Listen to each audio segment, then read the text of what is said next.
আসসালামু আলাইকুম রহমতুল্লাহ। আশা করি আপনারা সকলে আল্লাহ তাআলার রহমতে ভালো আছেন।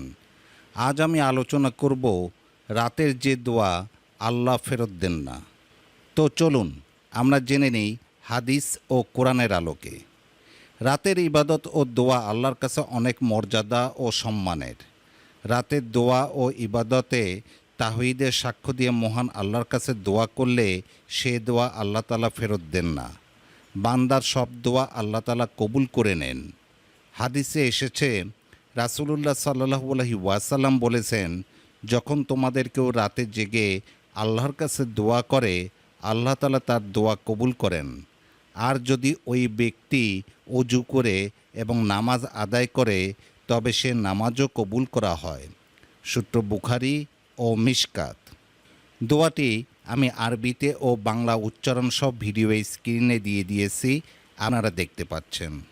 দোয়াটি হলো লা ইলাহা ইল্লাল্লাহু ওয়াদাহু লা শারিকা লাহু লাহুল মুলকু ওয়া লাহুল হামদু ওয়া হুয়া আলা কুল্লি শাইন কদির সুবহানাল্লাহি ওয়া আলহামদুলিল্লাহি ওয়া লা ইলাহা ইল্লাল্লাহু আল্লাহু আকবার ওয়া লা হাওলা ওয়া লা কুওয়াতা ইল্লা বিল্লাহ।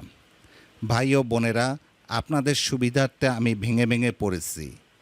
এই দোয়াটির অর্থ হলো, আল্লাহ ব্যতীত কোনো উপাস্য নেই, তিনি একক, তার কোনো শরিক নেই, তার জন্যই সকল রাজত্ব ও তার জন্যই সকল প্রশংসা এবং তিনি সকল কিছুর উপরে ক্ষমতাশালী।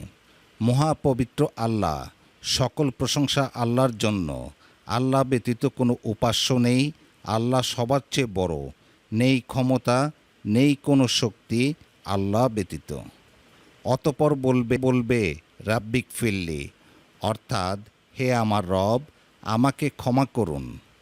আল্লাহ তাআলা মুসলিম উম্মাহকে রাতে জেগে উঠে এ দোয়ার মাধ্যমে প্রার্থনা করার তৌফিক দান করুন। আমিন।